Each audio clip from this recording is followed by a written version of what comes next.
Registration online ഇപ്പോൾ വന്നു. അതിൽ 3000 പേരെയാണ് അതിൻ്റെ ഒരു മാനദണ്ഡം. 4864 പേരാണ് നമുക്ക് ഇപ്പോൾ ഇന്നലെ വരെ രജിസ്റ്റർ ചെയ്തത്. ഇന്നലത്തോട് നമ്മൾ ക്ലോസ് ചെയ്തു.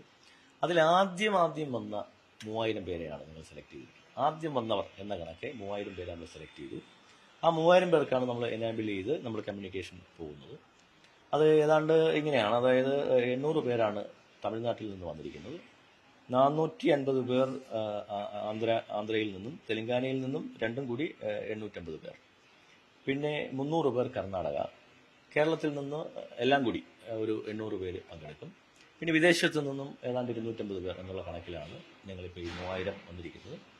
പിന്നെ ഇത്രയുമാണ് പ്രധാനമായും നമ്മൾ കണക്കാക്കിയിരിക്കുന്നത്. അപ്പോൾ അതുകൊണ്ട് തന്നെ ആദ്യം എന്നുള്ള കണക്കിലാണ്. അതാണ് മാനദണ്ഡം. അതല്ലാതെ മറ്റൊരു മാനദണ്ഡം നോക്കില്ല. പിന്നെ വിദേശത്തു നിന്നുള്ള ആളുകളിൽ അതല്ലാതെ ഒരു പ്രയോറിറ്റി എടുത്തിട്ടുണ്ട്. വിദേശത്തു നിന്നുള്ള ആൾ കുറവായതുകൊണ്ട് അവരുടെ കാര്യത്തിൽ നമ്മൾ ഒരു ആദ്യം എന്നുള്ളതല്ല, പരമാവധി ആളുകളെ നമ്മൾ അതിൽ നിന്നും എടുത്തിട്ടുണ്ട്. അതാണ് ഒരു മാനദണ്ഡമായി നമ്മൾ സ്വീകരിച്ചിരിക്കുന്നത്. ഇപ്പോൾ ഈ ഡൽഹി ലഫ്റ്റനന്റ് ഗവർണർ വരുന്നുണ്ട്, അതുപോലെ രേവന്ത് റെഡ്ഡിയോ അങ്ങനെ ഏതെങ്കിലും ഒരു മുഖ്യമന്ത്രിമാരാരെങ്കിലും എത്തുന്നതായിട്ട് അറിയിച്ചിട്ടുണ്ട്? ഡൽഹി ലഫ്റ്റനന്റ് ഗവർണർ വരുന്നതുമായി ബന്ധപ്പെട്ടൊരു കൺഫർമേഷൻ ഏതാണ്ട് സ്ഥിരീകരിച്ചിട്ടുണ്ട്. പിന്നെ ആന്ധ്രയിൽ നിന്നും മന്ത്രിമാരുണ്ടാവും. അത് ആരൊക്കെയാണ് എന്നതിനെ സംബന്ധിച്ച് മന്ത്രിമാരുണ്ടാവും എന്ന് പറഞ്ഞിട്ടുണ്ട്. അത് ആരൊക്കെയാവും എന്ന് അറിയില്ല, ഇന്ന് കൺഫേം ചെയ്യും. കർണാടകയിൽ നിന്നൊരു മന്ത്രിയുണ്ട്, തമിഴ്നാട്ടിൽ നിന്ന് 2 മന്ത്രിമാരുണ്ട്. അതെല്ലാം ഒരു കൺഫർമേഷൻ വന്നിട്ടുണ്ട്. ബാക്കിയുള്ള കാര്യങ്ങളിൽ തുടർന്ന് ഇന്നും നാളെയും കൊണ്ടൊക്കെ ഒരു കൺഫർമേഷൻ വരുമെന്ന് വിചാരിക്കുന്നു. അതിനിടയിൽ ഇപ്പോൾ മറ്റൊന്ന്, ഈ നമ്മുടെ ശബരിമലയിലെ ദ്വാരപാലകരുടെ സ്വർണ്ണപ്പാളിയുമായി ബന്ധപ്പെട്ട് ഹൈക്കോടതി തുടരെ വിമർശിച്ചുകൊണ്ടിരിക്കുകയാണ്. അപ്പോൾ കൊണ്ടുപോയത് ശരിയായില്ല, ദേവസ്വം ബോർഡ് ഹൈക്കോടതിയെ പ്രതിനിധിയെ അറിയിക്കണമായിരുന്നു, അതൊക്കെ തന്നെയാണ് വീണ്ടും പറഞ്ഞുകൊണ്ടിരിക്കുന്നത്. എന്താണ് നല്ലൊരു നിലപാട്?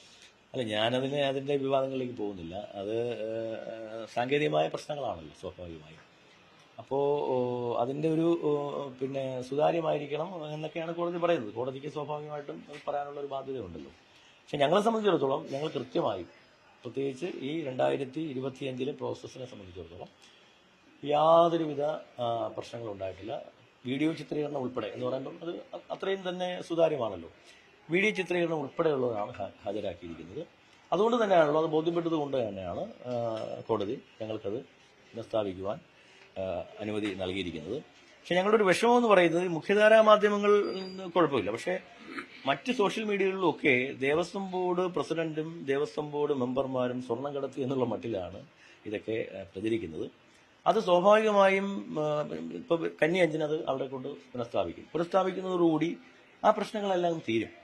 പക്ഷേ ഞങ്ങൾക്ക് നഷ്ടപ്പെട്ടു പോയൊരു മാന്യതയും അഭിമാനവും ഉണ്ട്. അതാരും അതിന് സമാധാനം പറയും.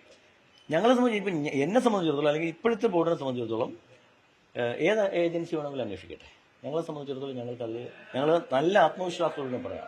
ചില സാങ്കേതികമായ പിഴവുകൾ ഉണ്ടായിട്ടുണ്ടാവാം, പക്ഷേ വളരെ ആത്മധൈര്യത്തോട് പറയുകയാണ്, 1 രൂപയുടെ അഴിമതി ആരോപണം ഇല്ലാതെ വളരെ സുതാര്യമായിട്ടാണ് ഞങ്ങൾ മുന്നോട്ട് പോകുന്നത്. അതുകൊണ്ട് ആത്മവിശ്വാസത്തോടെ ഞങ്ങൾക്കത് പറയാൻ സാധിക്കും. പക്ഷേ ഈ സോഷ്യൽ മീഡിയയിലേക്ക് ഉണ്ടായിരിക്കുന്ന ഒരു മനഃപൂർവ്വമായ, അത് രാഷ്ട്രീയമുണ്ട്, അത് ചില കോണുകളിൽ നിന്ന് വരുന്നതാണ്. അത് ഏത് കോണുകളിൽ നിന്നാണെന്ന് എല്ലാവർക്കും അറിയാം. അപ്പോൾ അതുമൂലം നമുക്കുണ്ടാകുന്ന ഒരു അഭിമാനക്ഷതമുണ്ട്. അതിനാരാണ് സമാധാനം പറയുന്നത്? അപ്പോൾ കന്നി 5 ഇത് അവിടെ കൃത്യമായി ഞങ്ങൾ ഘടിപ്പിക്കും. അതോടുകൂടി പ്രശ്നങ്ങളൊക്കെ തീരുമെന്നാണ് ഞങ്ങൾ പ്രതീക്ഷിക്കുന്നത്. പിന്നെ ചില സാങ്കേതികമായ പ്രശ്നങ്ങളിൽ അത് കൃത്യമായ രേഖകൾ കോടതി 2019 സംബന്ധിച്ചൊരു ആശയക്കുഴപ്പമുണ്ട്. ഈ ശബരിമലയിലെ സ്വർണ്ണപ്പാളികളുമായി ബന്ധപ്പെട്ടൊരു വിഷയം 2019 മുമ്പൊക്കെ ഈ പാരമ്പര്യമായ രീതിയിലായിരുന്നു നടന്നിരുന്നത്. ഇപ്പോൾ ഇലക്ട്രോ പ്ലേറ്റിംഗ് ആണ്. അപ്പോൾ അതിൻ്റെ ഒരു ചെറിയ പ്രശ്നമുണ്ട്. അപ്പോൾ അതുമായി ബന്ധപ്പെട്ട ചില രേഖകൾ 2019 മുമ്പുള്ള ചില രേഖകൾ ഹാജരാക്കണമെന്ന് മാത്രമാണ് കോടതി ആവശ്യപ്പെട്ടിരിക്കുന്നത്. അതും നമ്മൾ ഹാജരാക്കും. അപ്പോൾ ഇതുമായി ബന്ധപ്പെട്ടൊരു ഒരു പ്രശ്നമോ അഴിമതിയോ ഉണ്ടെന്ന് ഞങ്ങൾ വിചാരിക്കുന്നില്ല. ഇപ്പോൾ അവിടെ പിന്നെ നമ്മുടെ ചെന്നൈയിലെ ആ ഒരു കമ്പനിയെ കൂടി കക്ഷിയാക്കി, കമ്പനിയും അവിടെ വന്ന് അവർ കാര്യങ്ങൾ കൃത്യമായി പറഞ്ഞു. ഒരു ആധികാരികമായ കമ്പനിയാണ്. കാരണം കോടതിയുടെ അനുമതിയോടുകൂടി തന്നെ എത്രയോ പ്രാവശ്യം ഇലക്ട്രോ പ്ലേറ്റിംഗ് നടത്തിയിട്ടുള്ളൊരു കമ്പനിയാണത്. അപ്പോൾ അതുകൊണ്ട് തന്നെ അവരും അതിൻ്റെ കാര്യങ്ങൾ പറഞ്ഞു. അതുകൊണ്ടാണ് ഈ ഒരു കൺഫ്യൂഷൻ മാറിയത് കൊണ്ടാണ് കോടതി ഞങ്ങൾക്ക്, ബഹുമാനപ്പെട്ട കോടതി ഞങ്ങൾക്ക് ഇത് പെർമിഷൻ കിട്ടിയിരിക്കുന്നത്. ഒരു സന്തോഷമാണ്. അത് കഴിയുമ്പോൾ ഇതിൻ്റെ എല്ലാ പ്രശ്നങ്ങളും മാറും. അപ്പോൾ അതുകൊണ്ട് കോടതി ഞങ്ങളുടെ ഗാർഡിയനാണ്. സ്വാഭാവികമായും കോടതിയുടെ സംശയം ചോദിച്ചാൽ അത് മറുപടി കൊടുക്കുവാൻ ഞങ്ങൾക്ക് ബാധ്യതയുണ്ട്. അത് ഞങ്ങൾ ചെയ്യുക തന്നെ ചെയ്യും, ഒരു സംശയമില്ല. പക്ഷെ ഇപ്പോൾ വന്നിരിക്കുന്നൊരു പ്രശ്നം ശബരിമലയിലെ ദർശനത്തെ സംബന്ധിച്ചായാലും ശബരിമലയിലെ സമർപ്പണത്തിനെ സംബന്ധിച്ചായാലും ഒരു വല്ലാത്തൊരു പേടിയായി മാറുകയാണ്. അങ്ങനെ ഒരു പേടി സ്വപ്നത്തിലേക്ക് പോയാൽ നമുക്ക് എങ്ങനെ ഒരു അമ്പലം കൊണ്ടുപോകാൻ സാധിക്കും, അതിൻ്റെ ദൈനംദിന ഭരണങ്ങൾ എങ്ങനെ കൊണ്ടുപോകാൻ സാധിക്കും എന്നൊരു ആശങ്കയും ഒരു വിഷമവും ഞങ്ങൾക്കുണ്ട്. അത് പങ്കുവച്ചു എന്ന് മാത്രം.